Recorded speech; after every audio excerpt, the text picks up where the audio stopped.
Subscribe to our YouTube channel and click the bell icon. Today we have with us Mr. Karam Daulet-Singh, the Managing Partner of Touchstone Partners, formerly known as Platinum Partners. Thank you, Mr. Singh, for joining us today. Pleasure, Pallavi. So the firm has rebranded itself as Touchstone Partners with Ankit Majmudar too moving on with his team and rebranding as Quilling Partners. What were the reasons for the parting of ways and the consequent rebranding?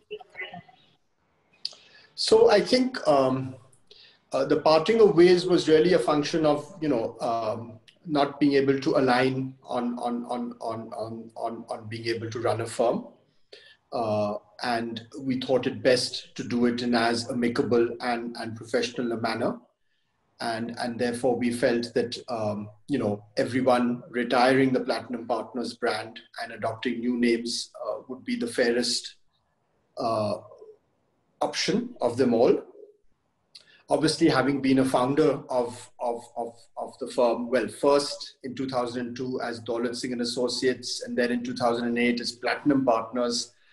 On the one hand, I've seen brands changing, I've seen firms evolving, but on the other hand, of course, it was a difficult decision, but ultimately, I think one had to leave personal sentimentality aside and really do what's good for, all of us as lawyers and as well as for our clients.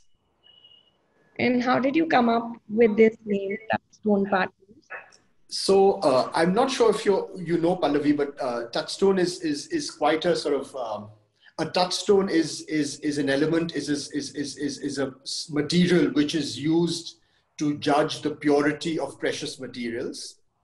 And I was told, in fact, recently, I wasn't aware of it, that even in the medieval period, this process of hallmarking precious metals, testing the purity of precious metals, in the medieval period, it was referred to as an ancient art.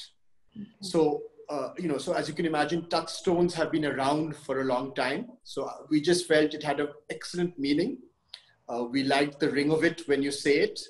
And for whatever it's worth, a touchstone can be used to judge the purity, as I said, of all precious metals, including platinum. So how is Touchstone Partners going to be different than Platinum Partners in terms of leadership, practice areas, presence across the country? So I think certainly from our perspective, the big difference, the quantum leap, if you like, is, we're going to be a truly integrated a firm, business and operation, and have been now from the 1st of November. We have offices, as you know, in Bangalore, Mumbai and New Delhi. We've taken new office space at BKC in Mumbai. It's being fitted out as we speak. So the idea is to be completely integrated, for teams to work completely seamlessly. I mean, these are cliched expressions, but they're difficult to implement in practice, as we indeed have experienced ourselves. But this time round, we're determined that it will indeed be as such. So that is the fundamental difference, and we really think that with this approach, the whole will be significantly greater than the sum of the parts. Already I see and experience tremendous sort of energy being unleashed within the firm. I think everyone's excited. I think everyone knows that they are onto a good thing. So I think that is a hugely sort of, positive factor that has been brought about by the rebranding. As far as, what else changes, I think, our way of doing things, I think at an essential level will remain the same, which is really, being a sort of firm with a very hands-on partner-driven approach. We haven't grown as rapidly as other firms in the country. But I think now that we have, Mumbai, Bangalore, Delhi truly operating in sort of one shop, as it were, we are looking now to add, and have indeed taken significant steps to add on, I think, what we think are critical practice areas. So funds formation is certainly one. Structured finance is the other. In a little bit of, during the interview, I'll also talk to you about what we are hoping to do when it comes to, our clients engaging in litigation or in contentious matters. So certainly these areas are new areas that we bolted on. But I would like to think that our culture, our way of doing things will remain the same. So I think we're going to try and have our cake and eat it too, which is, get the best of the new, best of the old, put it together and really make a sort of fabulous cocktail, should I say. Nice. So there was this, always this mystery for platinum partners. I have noticed over the years that there won't be any deal updates from the firm or as such any communication from the firm. There's always been this mystery. Do you plan to continue with that kind of culture? So I think, I think to be perfectly honest, as you know, we've got a new website, and I would really urge everyone to go and check it out. Touchstonepartners.com. So I think that's been a radical shift for us. And we're very excited about it. We've spent months of effort in trying to get the look and feel correct, trying to get relevant content on the website. So certainly in that regard, it's a big change. I think in terms of overall, communication, we've done a fair amount of press this week because obviously, launching a new brand, one does need to be responsible about these things, and one does need to pitch it at the right level with the correct audience. So we put in the hard yards to do it this week. But I think going forward, I don't think we will be amongst the most sort of, what is the correct expression, strident of law firms. I don't think we will constantly be communicating with the media and what have you. But equally, we are aware that perhaps in the last couple of years, we could well indeed have sort of, put ourselves a little bit more out there. And we're aware of that. And I think in this digital age, it's essential whether it comes to sort of making sure your brand remains relevant, making sure you have correct visibility. So I think I'd like to say that we are now, cognizant of what the digital age entails, and we will do what is necessary to sort of, protect our firm and build our profile. Great. Can you talk a bit about the firm's governance structure? What kind of model do you have? Yeah, sure. So I think, well, it's quite straightforward. As you know, I'm the managing partner. And we have, now partners in Bangalore, Mumbai, and Delhi. I see my role really as I would, in sporting terms, I would describe it as sort of a player coach, player manager.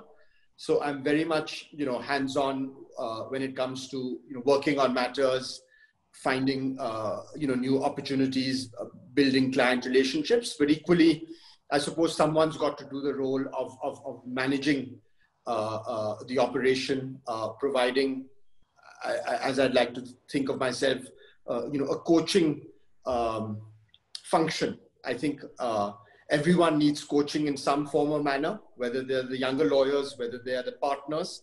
So that's the way I see my role as managing partner. In terms of decision making, I'd like to think that we are heavily consensus driven. So, anyone can come up with an idea, anyone can come up with initiative.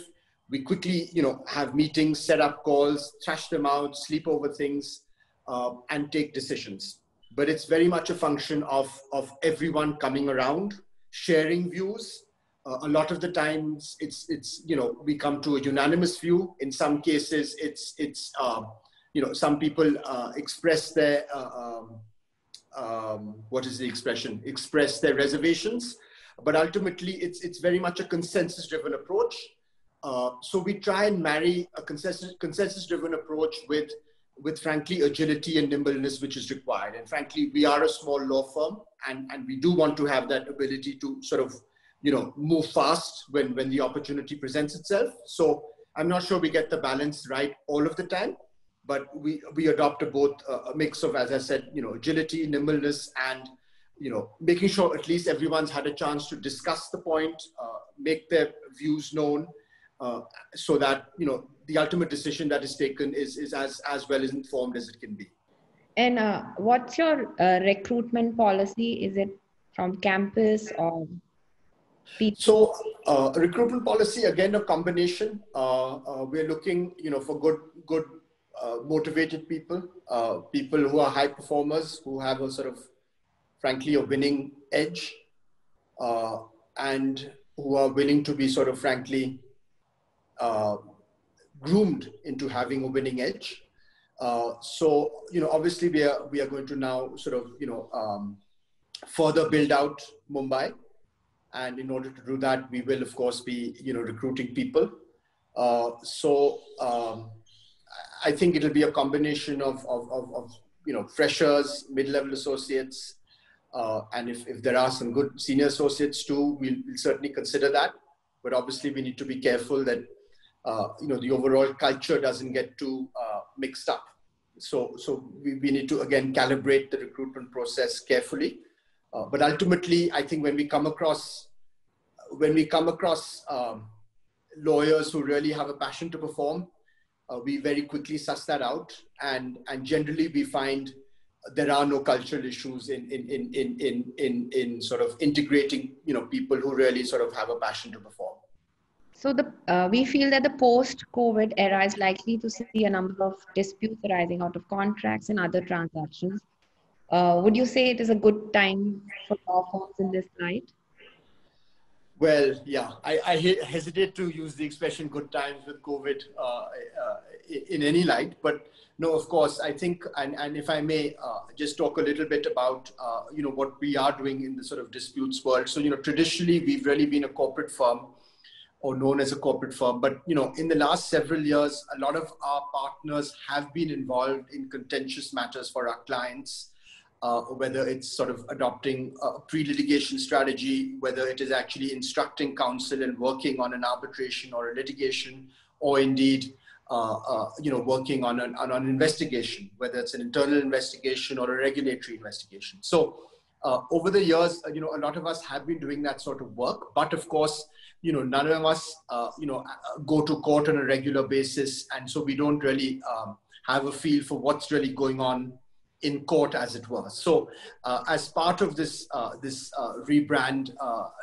exercise and the relaunch of our Mumbai office, as you'll see in our website, we've also got, an excellent group of counsel.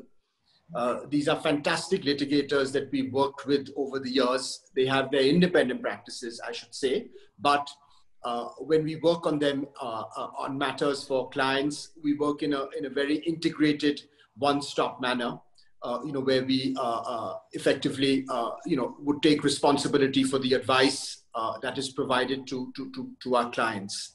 So going back to your question, yes, I think we are already witnessing and will probably witness a lot more action in the dispute space. And I think as a firm, we're sort of, well equipped and I think, geared up to deal with that. Now, obviously, we're not going to sort of hold ourselves out as a full-fledged litigation service. I don't think we have, any plans in doing that, but certainly for our more important clients, if there is an issue, we will absolutely be able to handle it for them from within our resources without having to say, we don't handle litigation. So you just started on November 1st, 2020 as Touchstone Partners. Where do you see yourself in the next 3 to 5 years? So I think we will obviously consolidate, what we've been able to do, which is in other words, make sure we integrate, seamlessly. We will focus on rolling out a Mumbai office and add to the bench strength. I personally am going to split my time between Delhi and Mumbai, to demonstrate how seriously we are taking integration across all offices, and of course the importance of Mumbai as the financial capital. So I think the short answer to your question is, 3 to 4 years from now, hopefully we would have, really resonated with our clients. resonated overall in the sort of legal market, been able to attract the best talent, and hopefully have been able to have worked on, some interesting and exciting transactions. Sounds good. Good luck to you and Touchstone. Thanks, Pallavi. Thanks for your time, and look forward to being in touch with you. Subscribe to our YouTube channel and click the bell icon.